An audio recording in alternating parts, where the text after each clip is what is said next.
fabulous brother educators. And Happy New Year, everybody. Good morning, everyone. Where were you on the night of July 31st, 19? No. Well, I can't guarantee there'll be all of us together, right? But maybe.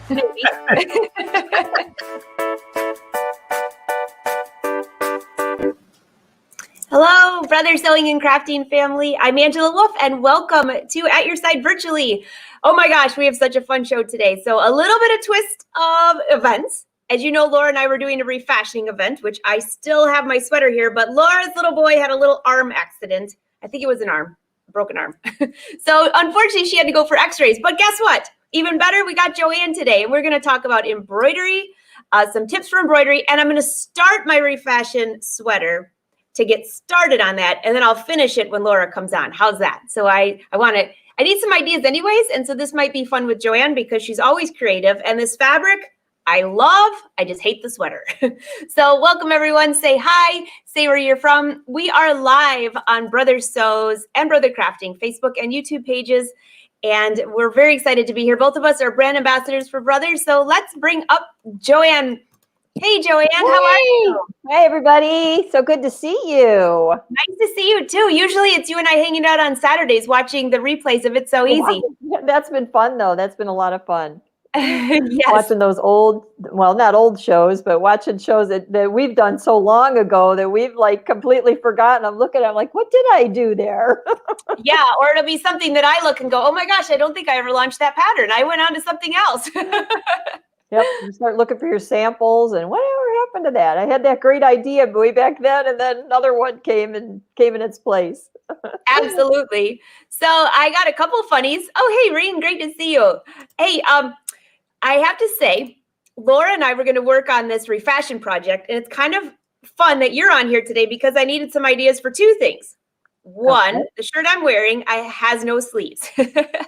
That is so not proper English, but I left the sleeves off. In fact, it's raw edges, but it's a knit, so it won't fray. But I love this top, and I cannot decide if I'm going to add a solid color, leave it a tank, or go ahead and have leopard, or it's actually snakeskin, something like that, all over.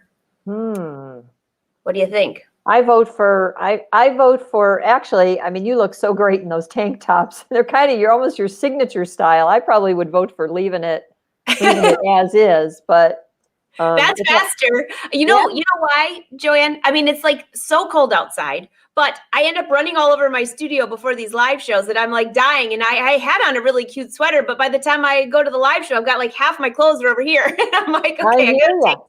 Yes, I'm not gonna pass out. I hear you. We had Jack Frost visited this morning, so it was all, and I felt so cold when I woke up, but after I started scrambling around to get everything ready, I'm the same thing. I'm like, tank top is going to be the new Zoom outfit. So Joanne, today I thought I would start my project, and you can give some ideas on that, but you have some great things that you're going to be sharing as well, and it's going to be embroidery. We're going to be showing what's up on the new blog for Brother. Do you want to give a little tips for what you're going to be talking about? Sure. We got a whole little, we got something for everybody today. So we're going to talk a little bit embroidery, some embroidery tips, show free design, and a little bit of stitching tips too, because there's a new post that just came up on the Brother blog this morning that I would love to talk about. So something for everybody today. I just have a quick preview of that too for you guys, so you know what's going to happen. So we're giving you everything, so you'll know what to expect today. Oh, these are really cute. Are you talking about that little baby bear? The baby bib. Yep, that's the little bear is the free design. It's probably one of the cutest designs I think they've ever done in the collection of children's designs. It's just like perfect. You know, it's perfect. It looks like you could say so many different things with that. Feed me, give me a hug, I love you, all kinds of different things. So we'll talk a little bit about lettering today. I know it looks really simple. When you do a project like that, you take a picture and you post it, you look at it and you go like, oh, what is there to all that? But get into the nitty gritty, and I always try to build in some tips and give you some ideas for how you can really dig into the goodies that are inside your Brother machine. Nice. And then I also see this guide foot, which we'll be talking about that as well. It looks kind of like for anybody who hasn't seen that, it looks a little bit different. Well, I love highlighting the feet, because the ones that come with the machine or the ones that are sold separately, a lot of times there really aren't a lot of instructions on them. So I love to be able to, photograph them doing exactly what they're meant to do and then talk about it. So Awesome. Well, all right. So before we get into that, oops, I didn't mean to get rid of you. Come back. I removed the wrong thing. All right. So before we get started, I'm going to start with this sweater. So Joanne, I need some help. And you all can pitch in too, because I can read your comments. So I have this sweater and I've had it for here. I'll just bring, let me just bring this up like this so you can see the sweater. I've had this sweater, honestly, I think since the 80s. And this fabric is so back in style this year. In fact, I had to dig through some major archive boxes to even find this. Okay, so here's the thing. It's from the 80s, which is still kind of in style, but it's hot. It's really high on my neck. The sleeves are way too short. I mean, that probably was the style then, but I can't stand short sleeves. If I'm going to wear a sleeve, it's got to be either a sleeve or no sleeve. Yeah. I'm not like the big, and it's just like unfitted, but the fabric's beautiful. So I have some ideas, and I'm going to take you over here and get your advice. So here you go. Let me just make sure that I've got my mics on so you can hear me. All right, you can see that okay? Mm-hmm. Great.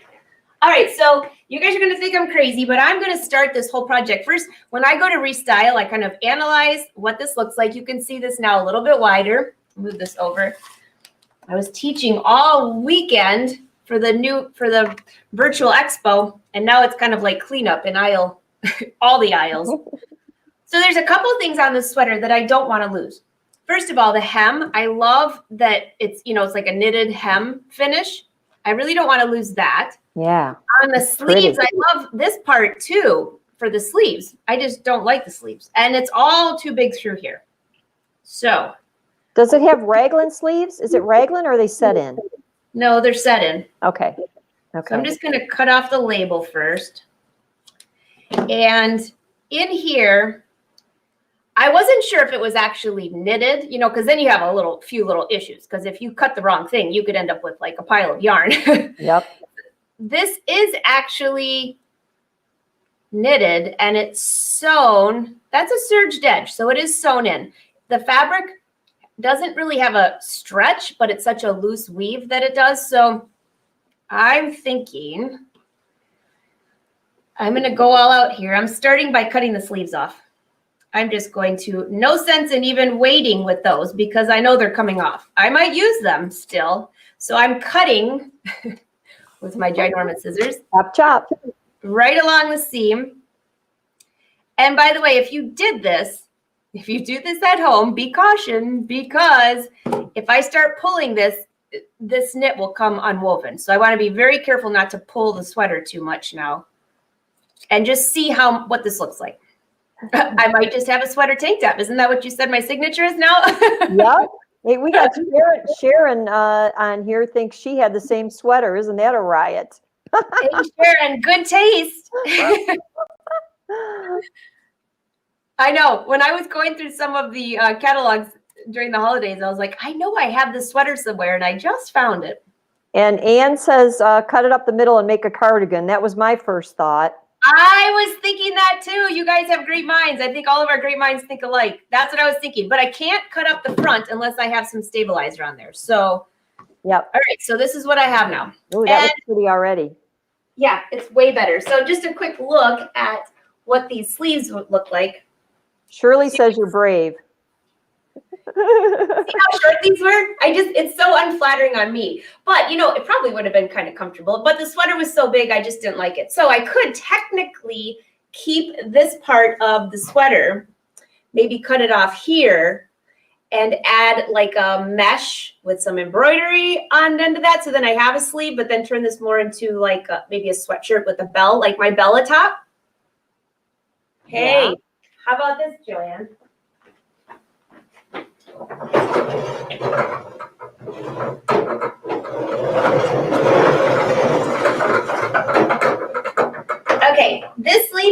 is kind of loose with some elastic, which I could do the same thing with this. Karina, And then they maybe- could use them as leg warmers.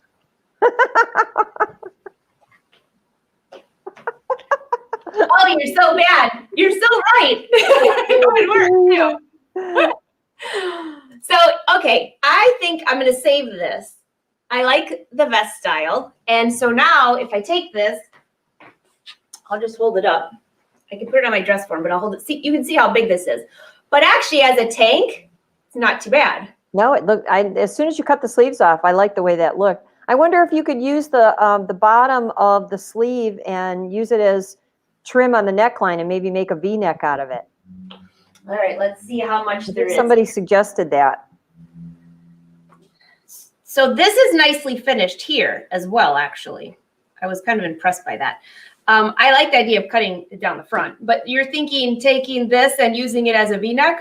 Yeah, you could use it as edging, or you could use it on the sleeve, even as on the armhole as edging, probably. You I have don't enough think of there's it. enough. No, it's probably not enough. That'd be like a mini sleeve. Mm-hmm. All right, so I made it this far. I think what I'm going to do, I think I have one of these sleeves. I'll have to look for it. I'm going to play with some ideas. First of all, either this is going to have to come in or this needs to be a little tighter. So this is tighter on your waist and then this kind of is, a little more flowy instead of it just being a box. I just love this fabric. I have some silver faux leather. I could really jump this thing up like a biker jacket or something. I don't know. That might be a little out there. So that's where I'm at. Well, it's one of those things that once you get started, then you just start laying other things on top of it and see. You could if you wanted to, because that fabric is so kind of like rich looking. Mm-hmm. You could glitz that up if you wanted to, and add, maybe even add some of your lace, and then maybe put some beading or something like that, and turn, and wear it under a jacket. So maybe not even really think about, just turn under those raw edges and finish them and turn them under and hem them, and then maybe like really make kind of the the front, the focal point. That's a good idea. And then if I'm running around before I go live, it won't matter because I can take my jacket off and I'll still be nice and comfortable. Brilliant, Joanne. So while you're on live showing your things, I'm going to go look for this set of sleeves I just finished embroidering, and they might match this. I'm not sure. Aha, okay. All right, so that's where I'm at. I'll make sure I watch everybody's votes too before we get to the end. Everyone's saying use the sleeve as a cowl. Oh yeah, that's a good idea. Oh, except I don't think it's wide enough, Phyllis. Unless I just, I know where you're going with this, Phyllis. Oops, wrong camera. You mean like maybe, I could attach the back sleeves to the neckline and make that the center back, kind of like the shirt that I'm wearing now. And then have this go around to the front and maybe put like a button. Ooh, I like that idea. Yeah. I think I'm going to have to take this to the dress form. You didn't know this was going to be such a creative hour, did you, Joanne? That's okay. I love it. It's fun. It's fun to see something shape together like that. Okay. All right. Looks a little better on here. You can kind of see the image. So, Phyllis, I love that idea. So I could actually take this, maybe like that. Although it kind of looks like somebody's arm is around me. Oh, gosh. Somebody else had an idea. Francis said, how about a mesh sleeve and then adding the cuffs onto the mesh sleeve? I love that idea. I love that idea too. Okay, so here's one. You're going to wish you had 10 of those. I know. I would like the collar and the sleeves now. You could do this collar maybe a little bit asymmetrical. Yep. A couple people are talking about twisting it. Oh, yeah. See, you get the whole creative brother sewing team involved. Those ideas just keep flowing in. Well, I kind of like that. If I had like just a huge button, although that's what you'd stare at is the button. All right, it's getting there. I'll look for those sleeves while you show your things, and then I'll bring those out at the end. Okay. Arnell says she loves it twisted. Okay, I'll keep playing with it. It's so much better without those sleeves. Isn't it amazing? And you know, my mom and I were talking about this just the other day because she's been going through her closet, you know, for spring. We all do that. And do you know, Joanne, since it's been almost a year since this whole COVID thing started, so it's been almost a year since we started these daily live shows. Well, it was daily for months.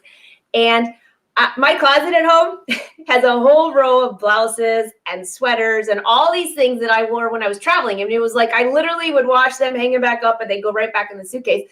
I went through my closet yesterday. I think I've worn 2 of the outfits in that entire closet since last March. I know. I was gonna pull out a blouse this morning, and it was all wrinkled. It was pressed when I put it away, but it got all wrinkled because everything's just been like stuffed in there. Nothing's moving, you know? Yeah, I agree. So something like this, to be able to refashion, I'm taking a whole different look at some of these things that I know I'm probably never going to wear again. I mean, not that I'm never going to travel, but my wardrobe has completely changed over the last year, and I don't foresee it going back. Yep. It's, you know, it's crazy. It's really crazy how you've adjusted to a lot of different things. But sewing has kept us all sane, hasn't it? It definitely has. Yeah, I'm sure everybody. Well, you got some great ideas here, though. You go back and read your comments. You're not gonna have any trouble figuring out what you're gonna do with that sweater. I know. You're gonna have all kinds of the ideas. collar looks too thick. Now I could cut that sleeve open and just use the fabric. So that's what I'm thinking. Definitely do. And I love the idea of the mesh sleeves with the cuff at the bottom. That's kind of like the Bella. I'll play with that a little bit.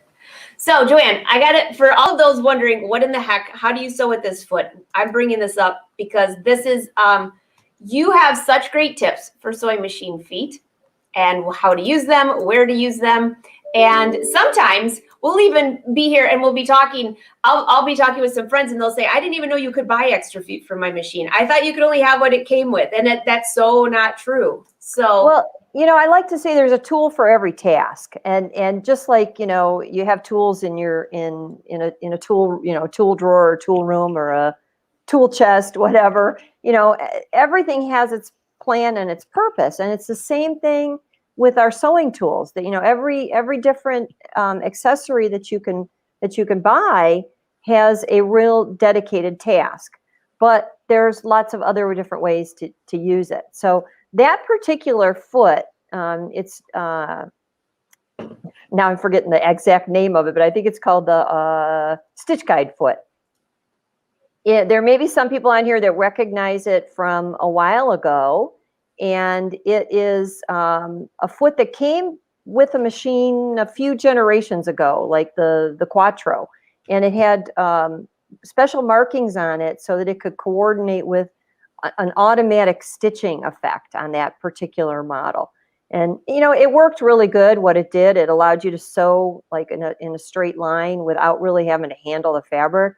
But it sewed very slowly when it did that. And so, you know, sometimes you sacrifice slow for accuracy, but that foot has been around before that and after it. The only difference with that particular one is it had red lines in the grooves of the foot. So there's 2 available. You can get the one with the red lines, or you can get the plain one. So they both work the exact same way.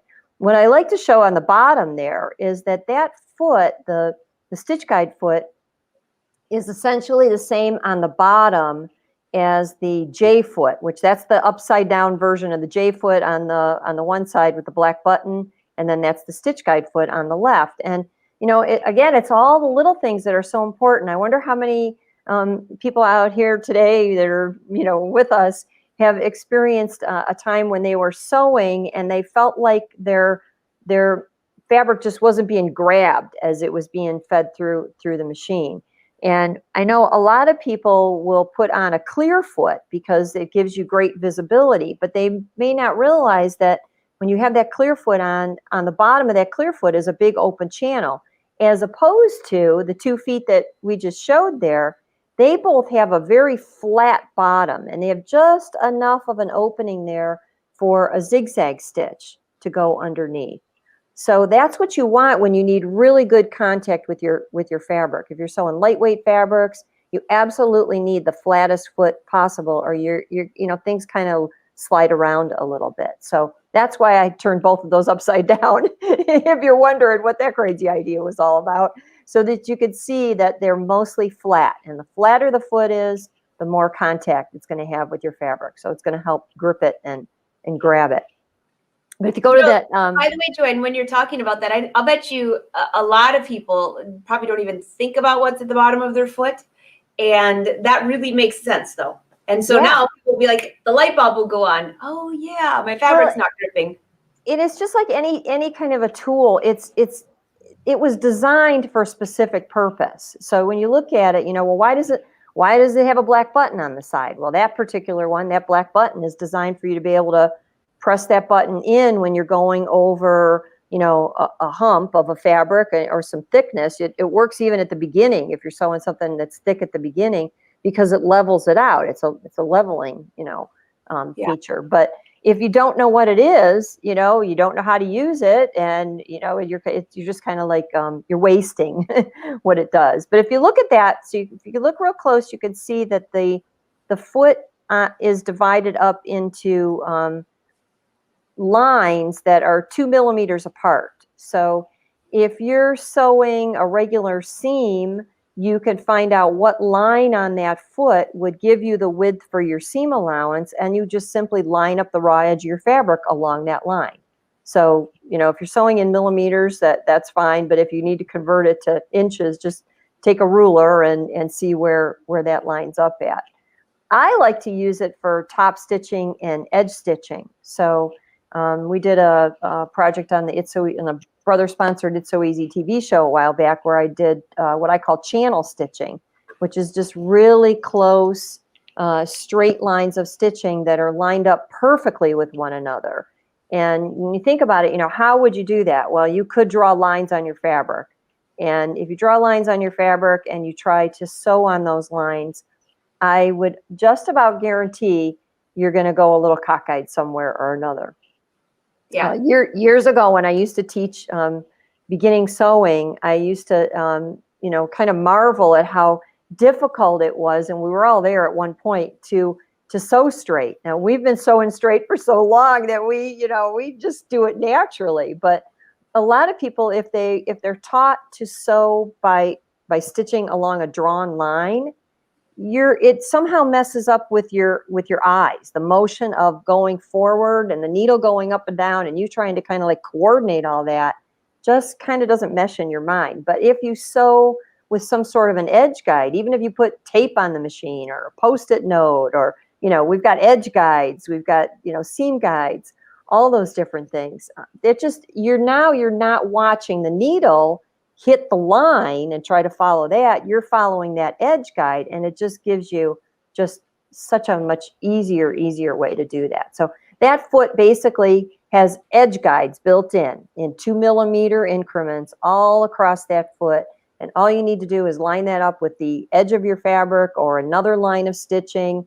And when you stitch, you just watch that line and where it's lined up, and don't even look at the needle. Once you've got it lined up where want that to be, don't even look at the needle. So there you can see 1/4 inch or 3/8, 3/8 inch. You could just take your ruler. By the way, that ruler, if you don't have one of those, you got to get to your brother dealer and ask him for one. That is the special ruler that's made by Brother. It's flexible, it's clear, and it's a center guide ruler. So if you're ever are you looking for yours? Yeah, I should have grabbed mine. I didn't think, but you can get a pretty good picture of it. That is definitely something you want to add. In fact, I would add 2 or 3 of them, so that if you're looking for one, you know where the other one. If you misplace it, you know where the one is. Joanne, there was one question that popped up here, and I'm just going to come up here with you on here, because you showed both of those feet, and a couple people said they were making a few comments. And so I have to do a visual for this because I did this weekend in class, and you and I both have talked about this before. This is like one of the biggest aha moments when you're talking about feet. Now, this is not this is the other foot. Someone just said, what is that black button that's on there? Yep. And this is the best thing ever. I remember when June Mellinger told me about this, and I had been sewing forever. And one day she said, push that button in. And I was like, what for? And she showed me. I thought, oh my gosh. So for all of you that have no idea what the black button is for, when you're going over thick pieces of fabric, if your foot is not level, like Joanne was mentioning, if your fabric isn't running through, if your foot's not level, you could easily end up with skip stitches. And for those of you who know, I love to sew jeans, so I'm always going over heavy, bulky areas. So what happens is when you get to a certain area, you're stitching, lift up your presser foot, which will lift it up to here, push in that black button, put your presser foot back down, and it will level your foot out. So instead of it sewing here, instead of it sewing like this, when the button is pushed in, it will level the foot out, it will stitch, and when it gets past that hump, it goes back down, the button pops out again. Yep, So it's all automatic. Is a lifesaver, It locks it in place is what it does. It locks it so it stays flat, because if that toe tips up when it's going over a bump or a hump or a thickness, it's the same theory that we were talking about a little while ago. The flatness of the foot loses contact. And now how can your fabric feed forward the feed dogs can't grab it if it doesn't have contact. So when that foot's tilted up, it loses contact. When you push it down and push that button in, it locks it in place so it stays nice and tight. Which is such a big difference. So if you've ever gone over, say you're having a pair of pants, you're sewing jeans, you're sewing a bag, and you're getting to a thick area, and you get all these itsy bitsy stitches together, and it's not nice and even like the rest. That's one. Two, you go over a hump and you've got like your stitches are all like this long, and all of a sudden you got one that's this long because it didn't capture, and you end up with one huge skip stitch, I would call it. All of those things would be solved with that one easy little button, and that's it's a built-in hump jumper, just like Karina said. Yeah, definitely. Okay, I had to bring that up because I saw that question, and I know you just showed that. So back to the ruler. I don't even know where my ruler is, so I love that ruler. I use that ruler like constantly. It's because again, it measures from the center out. So if you're trying to measure, let's say you want to do embroidery on a t-shirt or sweatshirt or towel or something like that. You just mark the center and then put your ruler in there, and then you can mark over whatever distance you want, your marking point to be. And it, like I said, it's flexible, so you can even use it to measure shapes and necklines and things like that, because it moves. It does, it's a really great ruler. Just one of those little things you got to have. Laura, do you raise the presser foot first? Yes. So you raise the back of your presser foot up because your foot has to go level, then push the button in. And then when you put it back down, you'll notice that it locks your foot in straight. And a lot of times you can just tilt the foot, just like I use my fingers and just tilt it and then lock it in place. The other really cool thing about that button is if it doesn't need to lock, it won't. So if you're not, it needs enough of a ridge for it to tilt that it needs to be locked down. If there's not that much of it to tilt up, then it won't lock. And then when you're done, it automatically unlocks, pops right out, and you're good to go. Yep. Sounds good. It's good too. Like I use it a lot of times if I'm doing binding on something, and you've bound one edge, and so you've got the thickness from the binding, and then when you start on the second edge, you're starting off at a thick spot, so you can use it. You can use it there too. Yeah, I saw a couple questions on my jacket. Can I just talk just a little bit about what I'm wearing? Oh yeah, I'm going to bring you up so I'm going to look for my sleeves. Okay. Typical of our conversations, we're going to bounce, right? Because everybody's asking different things that are kind of causing us to bounce around. So this is one of those things that I made a while ago, and I love it so much that I just keep wearing it because I love it. Number one, I love any kind of jean jacket style. The yokes are always just absolutely ripe for some type of embellishment. So I've got a matching design on the back. These were built-in designs. I'm thinking they might have been in the Dream Machine. But they're very, common kind of design. So you can find something that would be similar. And because it was a color that I don't normally wear, I don't have a whole lot to go with this. So I thought, well, I'll just add some extra embellishment to the collar. So I just bought some washable fringy beady stuff and just top stitch that to the edge. But the really cool part is on the back. So I'm going to get up. I'm going to turn around here. Hopefully you can see. You can see that back. Cool, Joanne. Once again, some of you, I don't have anything on underneath this, so I can't take it off to show you it. But that was another thing that was built into one of our brother machines. It was from the print and stitch, where you could print that image on fabric and then embroider the coordinating design over it, and I have just a really unique embellished item. So. You'll still find some different things like that. That we could cover that in another whole different day, because even if you don't have a design that's specifically made for that, you can print on fabric and then add embroidery on top of it. And with a lot of the features that we have for perfect placement, you can add. I've done where I took like a photograph of a beautiful group of flowers in a garden, and then added an embroidered butterfly on top. Oh. That would be a fun. We should do that someday on the show. That sounds like a great plan. How about next time you come on? Let's do that. Okay, sounds good. I won't put you on the spot, especially if you can't take your jacket off. That might be a wardrobe. I'll be more prepared next time. Okay, so here you go. How's this? So, and then the foot. Let me just answer a couple questions that came through on the foot. That foot. If it came with your machine, it's because your machine is, again, a few generations ago, so you may have it. Otherwise, I don't believe I've seen that foot included in. I don't believe I've seen it included in any other models than the Quattro from a while ago. So it would be an extra foot that you would purchase, and I highly recommend it. Highly recommend it. It is one of those feet that once you understand what it will do for you, you will reach for it again and again and again.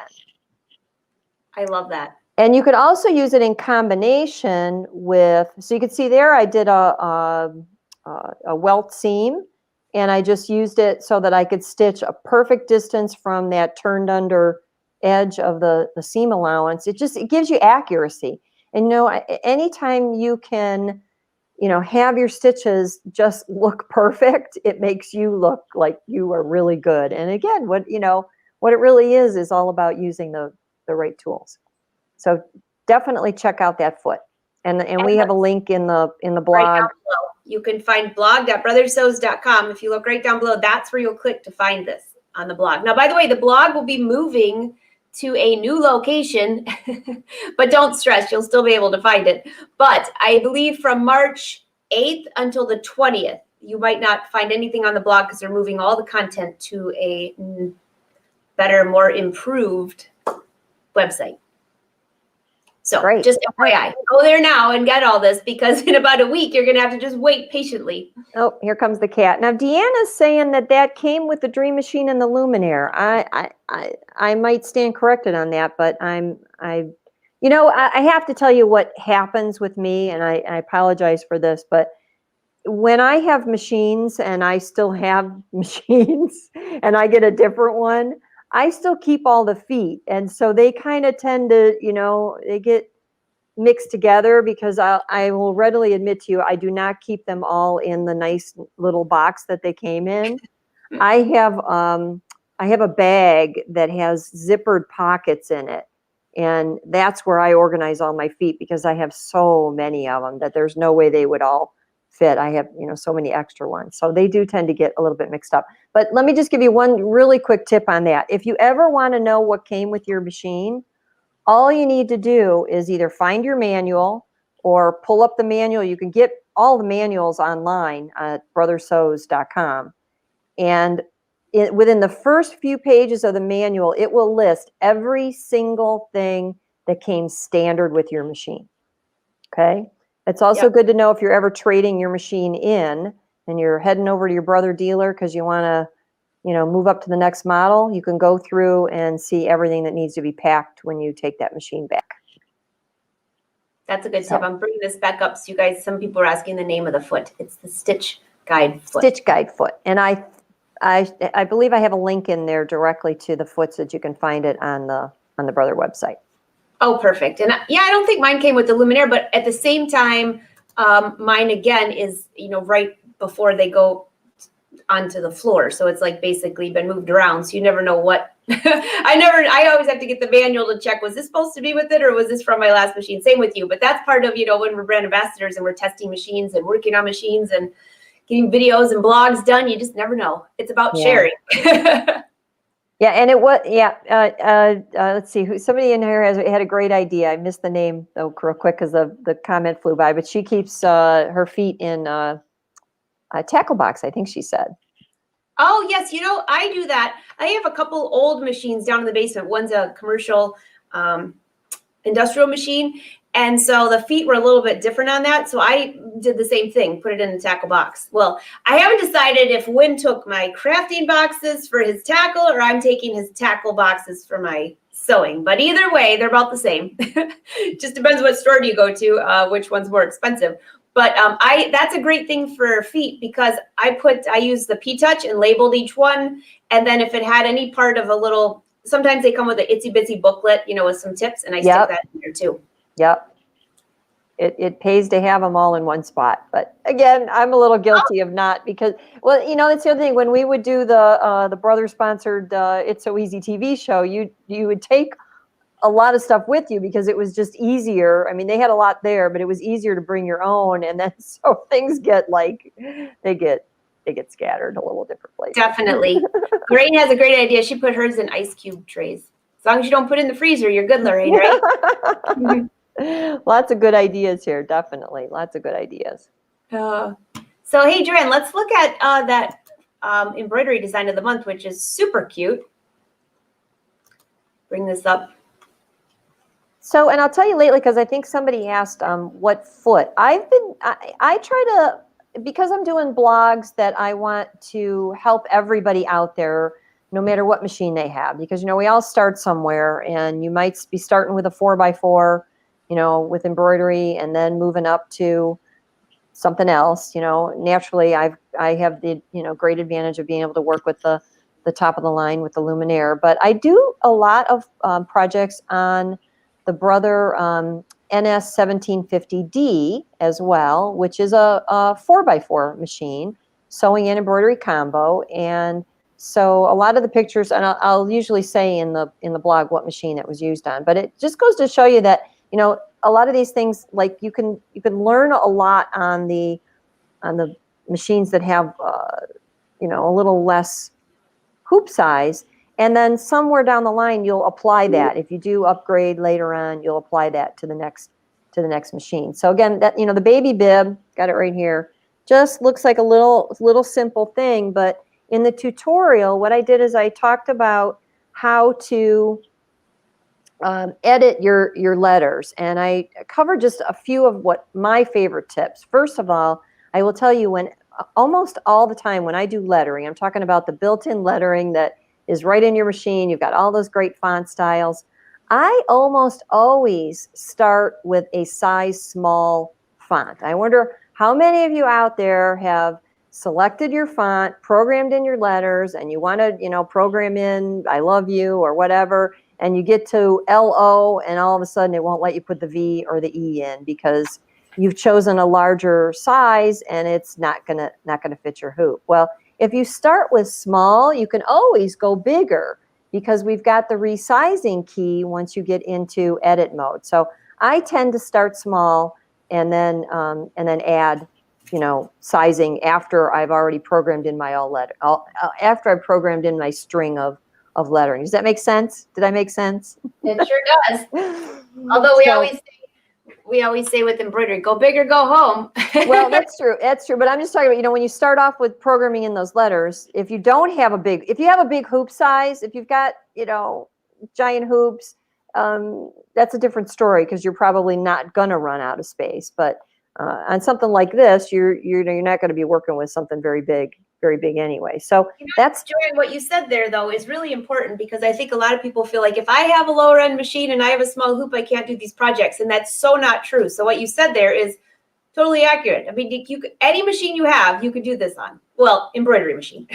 exactly. And you know what too, when you really learn to use some of the different things that are built into your machine, like I said, Brother is very good at making sense with every machine that goes higher up in the line. So if you start with a 4x4 and then you do upgrade, let's say to a 6x10 or, whatever, you're going to have, already experienced some of those great features that are just going to be, those features plus more features if and when you do decide to move up with your machine. So start with small letters is that first little tip. Now, my second tip is if you're going to do arching of letters, that's always going to change the look of your letters. So different letters look different next to each other all the time. So different fonts, different capital and lowercase, all that's going to look a little bit different. So what I like to do is change the spacing before I do the arching, and it's all in the blog. I show you every step there. So I took pictures of the screen as I did it, but I like to, I'm going to use a big fancy word. I like to smush those letters closer together. If I'm going to do arching, which is the array feature, ARRAY, that feature curves your letters, either curves them up, curves them down. There's some, angled different things, but it changes the orientation of the letter. So what I do is I smush them together first. We have a smushing key there that shows you that you're pushing the letters closer together. You can also, pull them farther apart. But when you push them closer together and then you select the array feature, your lettering won't be so far apart, and it'll look a little bit more readable and a little bit more kind of what I would call normal. So that's another thing to think about. And then there's one more before I forget this one, and that is if you're going to stitch on anything that has nap. Now this is a baby bib and it's just that real low texture, but it definitely has texture. I would highly recommend that you select a block style font. So those are the real readable ones, and they're more solid in the stitching. So you'll have a better chance of that covering the nap and standing up better on the fabric. Of course, you do want to use water-soluble stabilizer when you stitch anything on napped fabric as a topper, and then you'll take that off. So I have another tip in that blog, and that is if you're using water-soluble, you could do it one of two ways. You could, I don't have a piece here with me, but you could layer an entire piece so that you're filling the whole hoop with that water soluble. Or here's a great little trick that I have a good friend named Jan, and she is an industrial embroidering person. She does it on big machines. And she taught me this little trick. She says, if you take the water soluble piece and you just dampen it like in 4 corners and you lay it down then on your fabric, it gets a little bit sticky and it'll stay right on there and it'll stay in place. Whatever you do, you always want to make sure that your water soluble is really, really well connected to your fabric before you stitch on it. And a lot of this is from experience. I don't ever recommend doing sticky spray on water soluble, because if you've ever done that, sticky spray, the temporary sticky spray, is designed to go away just from air or ironing over it with a warm, dry iron. And if you spray it on water soluble, it has no way to go away. And even if you pull it off, it can still leave some sticky on there. So, and Esther, no, the pattern for the bib is not part of the project. I just bought a ready-made bib and did a really, really quickie by just being able to hoop it up and stitch it. Here it is. But Joanne, I got to tell you before I even show this, I love that tip about getting the water stabilizer just a little bit wet to hold in each corner. It's like such a no-brainer, but you don't think of stuff like that. I mean, I'm always using a basting stitch to hold it in place. That's what a brilliant, your friend Jan, A plus. Yep. She's a pro, so I've learned a lot from her, but it works. And you're going to wash it all out anyway, so it doesn't matter if it's a little bit sticky, but whatever you do, you want to make sure that water soluble is completely, stays where it's at. You do whatever you got to do to make sure it stays where it's at, because if you walk away from the machine and your foot drags across it, it can get stuck on there. So there you see the block font. That's what I use. You can, you've got multiple fonts that are like that, but you see how some of those other ones that are fancier are thinner, and the thinner it is, the more the chances that it'll get buried in the nap. So it's just, and again, Joanne, I wish you were here last week because I was hurrying on a project. Hurrying, I don't even know if that's a word, but I had something that I had to get finished really quick. In a rush, yeah. And so I actually chose this font here. Let's see. This one. The one right here with the kind of like the pretty A and the B and the C. Yeah, that's one of my favorite fonts. It's beautiful. Oh, I go to it every single time. I love that one. But I was putting this on a North Face, like a no affiliation with Brother. Sorry about that. But the jacket, right? And I wasn't even thinking. And I practiced first. It looked great. And then I went to put it on there. And sure enough, you couldn't even hardly see it. But you know what? It worked for one jacket. But I had to change the rest of them to the blockier font because it gets embedded in that fleece. It's not even a fleece. It's like it's just a different type of jacket, with some play in it. That was not a good choice. You're gonna lose part of your letters if you use any of those detailed ones on fuzzy fabric. Yeah, yep. Definitely. So here's the rest. And Sharon's asking, was that an applique? It is not an applique. It's an embroidery design. It's an embroidery design, but it's got that solid fill all around the edge. So you could actually make an applique out of that. That would work if you wanted to do that. Because these bibs, somebody else must have got the same kind of bib. They do have like a plastic in the middle, so you're stitching through the plastic. But hey, whatever. The whole point is it's cute when it's done. I love this. Your instructions are always so easy to follow too. And Laura's asking about what you put on the back. And actually, I've done several baby projects that'll be on the Brother blog this month. And maybe we'll talk about another one when we're back on again. But what I usually do is if it's going to touch the skin, and hang on to that picture for a minute because I want to talk about that tip too. But if it's going to touch the skin, even on an adult, I will cover it once I'll stabilize it like I would normally, and I've got cutaway stabilizer on this one because it's a pretty dense design. I want to have that real stable. But afterwards, after I trim it, I will take a piece of fusible Trico Interfacing. I know you use that a lot. You have that in your store, in your online store, and fuse a patch of that over the back. So that'll stay. If you fuse that, that'll stay there and you won't have any trouble with, any kind of scratching and any kind of itching. And that's also, even if when I was doing those little onesies for my sister's twins when they were little, I would always put some of that fusible interfacing on the back. So it's just soft against the skin, no it just feels good. It feels like you're wearing a slip if you'd even do it on adult clothing. So yeah. That's a good. All right, so I'm going to bring this back up. You had a tip here. Okay, so there, there are times when you can't hoop something because it's an odd shape, or in this case, it's small. Now there are different ways you could do it, but in this particular one, I just wanted to show one idea, one way to do it, and that is to hoop your stabilizer. And I'm going to show you another way in a minute, but hoop your stabilizer, your cutaway, and then spray it with the temporary adhesive spray.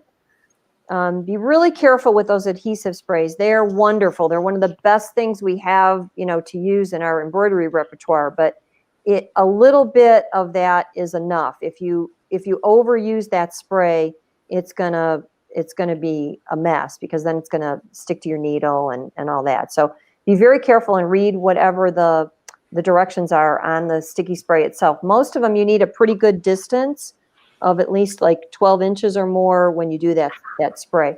But I know about you, but I've seen a lot of crummy looking hoops where sticky spray has gotten stuck on it and then lint has gotten stuck on it, and they can get pretty nasty looking pretty quick. So what that picture was showing is I take a piece of paper. It could be newspaper. It could be, the comics. It could be, ads that you have, or brown paper, whatever, or just leftover paper scraps that you have.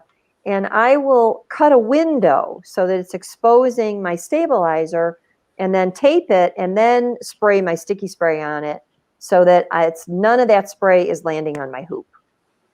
That is such a great tip. And you know what we call that, if you don't, is a hot mess, because it is a hot mess. Yep. And it's a pain to get it off of there too. And then I know, and there may be some products out there that are sold that are like actually made to do that, and you cover, but then they get sticky too. So the advantage of this is you crumple it up, you throw it away, and you're done with it, and you don't have a mess. Definitely. Hey, thanks, Linda. She loves the tips. That's a great tip, Joanne. So then another way to do this, though, and again, it's all about your tools, all about what you have available, is to use. I'll wait and see if you got what other picture. Okay, is to use one of these Wonder hoops. This is a snapping style hoop, so I'm just going to put a stabilizer in there so you can see that. And this one is designed with two sides on it. Now this is a multi-needle hoop. One side is fuzzy, so it's designed to go against fabric that would be delicate, and you would want to make sure that it's well protected and doesn't leave any kind of marks from the hoop. And then the other side is like a rubbery, and this is designed to clamp down against slippery fabrics. Some of the things that we might do that are sporting items, things like that would be a little bit slick. So this will help stick against that. But what the advantage of this is that I could put that bib in there. Just put it in over the stabilizer. And I can clamp this down. And what it means is I don't have to have the whole hoop filled with fabric. So I can, have little areas there that are open, but this clamps down really tight. You can't hear the sound effects that good, but clamps down really tight and holds that in place. So this is mounted on a different arm on the machine, but this is just another way to take advantage of what your hoop options are. And this will allow you to really hoop some things that are very, very tricky, and you can't get in a regular hoop. So whenever possible, I like to hoop with a regular hoop with the inner ring and the outer ring, and have all my fabric sandwiched in there together, my stabilizer in there together. But there's a time and a place, for everything, and that just doesn't work with something small like that. I love that hoop. And by the way, I think it's like a unanimous great tip. And then it goes to the next great tip, great tip. So many great tips. And that's the best part of these live shows is you can't even plan this stuff. If we were trying to plan this, it comes when we're working on something and you guys ask a question. And that's the best part of these live shows. I'm so excited. Yep. And Lorraine's asking, does that work on a Brother 10 needle? That hoop does. I believe within the last 2 months that I highlighted that hoop as a feature, 2-3 months. So check the Brother blog and you'll be able to get more information about that exact hoop with the link for it and everything. Kathleen, can you use stretch thread in the bobbin? Not for that project, I wouldn't. What project are you working on, Kathleen? Give us some more information, because let us that's know more what of a you're doing. technique like ruching or. And Arnell's asking about tape. Boy, I could go on for another 20 minutes on tape, and I won't do that. But tape, if you're taping on the bottom, if she's doing like something like an in the hoop type design, that can be really tricky, because if that tape comes off while that hoop is moving, we've seen it in events, right, Angela? You could have a real mess on your hands. It's not good. So sometimes some other tapes that will work a little bit better for that, like the medical plastic tearing tape. She might want to try some of that, but be very, very careful, because that could be a little tricky. And Jane's asking, no, this doesn't fit. This particular clamping style hoop is only for the multi-needle machine. So it's special for the multi-needle machines. Yeah. All right, so that was an awesome blog. And also, did you have a free design of the month? That's the bear. That is it, the bear? That is a little bear. I missed that. I was so focused on the bib.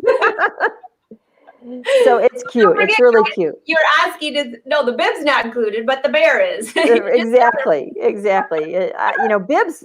Now that would be. I was just trying to do something. Instead of taking the time to show how to make the bib, I wanted to take the time to show how to use all those different lettering features to, find out what's within your machine and really, make it work for you. So.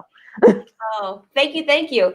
All right, so we are almost out of time, but I think I have just enough time. How are we doing? Just like a few minutes, but I think what I'm going to do is I'm going to do some preparation for my show tomorrow at 1:30. Joanne, you're more than welcome to pop in and critique my work, but I think I have a solution here, or I have an idea. So you let me know what you think. I'm going to go back here for a second. Okay.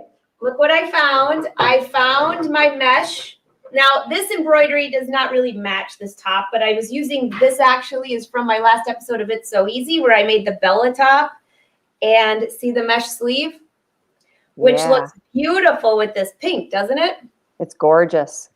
Yeah, so I have some mesh, and I love your guys' idea about using one layer of the sleeve, turning it into part of a collar, and using this cuff here. So if the sleeve, picture this, if I have the sleeve full enough, and then this is the cuff at the bottom, and I make it tight on my wrist. So I'll just picture this. What do you think? Yeah, that could work. With you could even make it a little bit deep, so it's kind of a dramatic cuff, Yeah, like maybe that. Okay, so now I'm going to go back over to the table just to show you guys what I'm going to work on today, because there's a couple things here as far as fitting. If you decide to cut up your sweater and follow me, be warned. A couple things here.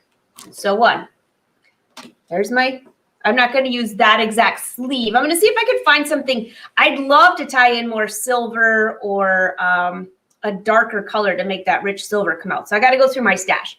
But here's something that you might not think of. My sleeve, when you measure around your sleeve, the sleeves are always like the thing that a lot of people have a difficult time with when they're sewing. So the sleeve, this area here, all the way around, needs to match this. This sweater was so big. Look at how low that armhole is. It might not look low to you, but that's low. Meaning that if I attach a sleeve that's fitted and it's that low, I am not going to be able to move my arms. So I can either add a very loose sleeve where this can be lower, or if I take this in, let's just fold this, you can see. If I take that in, look at how much difference that changed for where my arm's eye is going to go. Like right now, I have all this space to fill. If I take that in, then I only have that much space. I'll just have to recut it a little bit so it has a nice curve under your arm. So I'm going to take it in the sides. I'm going to cut these apart. So I might as well just cut this apart right now so you can see. And then I'm going to go through my stash before my show tomorrow at 1:30 p.m. Eastern Standard Time. And we'll go ahead and sew this up together then. So if I leave this, I'm going to leave the bottom. Let's see, how's that sewn? Looks like that's knitted closed, so I don't want to cut that yet. But I have all this fabric here that I can use for the collar. I'm going to have to get pretty creative on here because there isn't a lot of fabric in this sleeve. Now, Joanne, didn't you mention something about doing a V-neck, maybe? Yeah, that was somebody else's idea actually that posted on here. I thought that was but if you like, if that neck's finished nice, maybe you don't really want to mess with that. I don't know. It is pretty. I'll have to try it on and see how tight it is on my neck first. Definitely getting rid of the sleeves is one. Taking in the side seams just a little bit. So shape it. Yeah, give it some shape. Yeah, adjust the shape. And I love your idea of having maybe this fitted a little bit lower. So maybe my sleeve cuff will be maybe that high. And then I'll add a mesh up a little higher. Now the question is, and Joanne, you're good at this too, what color? What color? Oops, wrong camera. What color mesh should I go for? It's a little, I think it's a little hard to see what color that sweater really is on camera, like what the highlights in it are, but I would just, whatever you see there as the highlight, that's probably what I would pick. It has silver metallic pieces woven through it. So it's like, okay. You could almost take a black fabric that would really draw it out, but that might be too stark. I got to go through my stash. I must have a piece of silver, something silver. Yeah, I can't really see the silver from here. And maybe you know. Let me bring this up closer. Maybe if I bring this up really close. Can you see it now? Yeah, now I see the sparkles. Yep. Yeah. See, I could see that bead. I could see that sweater beaded. I could see, silver beads like really accenting that neckline and just kind of like being the focal point on there. This might be a couple-week project. I like that idea. I do have beads. I just found I've been cleaning out my last few bins from, moving like 3 years ago. And I found quite a few more bins of beads. So I think I'm going to have to try that. I also like your idea of embroidery. And maybe I'll use some metallic thread, use some of my lace designs, and add some of that almost like an applique on there. Yeah, that's kind of what I'm thinking. I could just see that. It just looks like it would really be pretty like that. It's going to be an experiment. So you're going to have to come back and let me know what you think on this as I get rolling. I saw a couple more questions roll in. Somebody wanted to see the back of the bib. So there's the back of the bib. Yeah, let me bring you up. You could see the stabilizer there. Now, again, this wasn't designed to be pretty on the back. It's more though, this might be one of the ones where you just put it on the baby because you want to take a cute picture. If you want to make a bib that's really a little bit more functional, or looks good on the back, then you might want to make one from scratch so that you could do all your embroidery on front and then line it and have the back covered up. That would be certainly a way to do it. Or create it as an applique and then put it on afterwards. That would work too. And then Phyllis wants to know, is there a link for the this clamping hoop? Yes, if you look at the post that I did on the Brother blog and you find that post on the actual hoop, you'll find a link for that as well. It'll give you the exact part number. So perfect. Well, Joanne, this has been so much fun. Thank you now. Joanne was actually coming on today, but for a very short period, and then she was coming on for a longer portion the end of the month, which you're still coming on. But when Laura couldn't make it, thank you for quickly putting something together so we could fill the show. I had a whole pile of stuff I didn't even show. That was my just in case we needed. Just in case. Oh, this was wonderful. And I see quite a few people still saying they love your jacket. And then the other comment is silver rhinestones. I'm going to have to go through my books here and find some fun things. I'm thinking I have some yarn. I have this could be like a major creative project. And if anybody has more questions, either, tag me or send me a message. You can find me. Joanne, I put Joanne's website right below. Same with mine, same with Brothers. And we would love to hear from you. So this is so much fun. Brother, thank you for letting us take over your pages. And it's always something creative and fun. And no wardrobe coupons today. Fabulous. Joanne, thank you for your wonderful tips. It's always great to see you. And we will be back on. Joanne, you'll be back on at the end of the month, I believe, or the beginning of next month. Yep. I don't have my calendar right here. We'll have more baby stuff to talk about then too. This month is my theme was baby days. So lots of baby things. That sounds awesome. So the rest of the week, tomorrow is the live show, 1:30. I will try to find something fun to do with that sweater. We'll see. That's on my page. And then on Thursday at noon, we have, I believe, hold on a second. I got to make sure I have this right. I think we have Lewis on. Yes, at 12 o'clock. And he said he has a surprise for us. So I have no idea. That should be interesting. He always has something awesome and creative. So mark your calendars and be sure if you're on YouTube to subscribe to the channel. And if you're on Facebook, follow and you'll get notifications when we go live. You'll never miss a show. So everyone, thank you for watching. Joanne, thank you for your inspiration. Good to see everybody. Happy sewing. Happy sewing.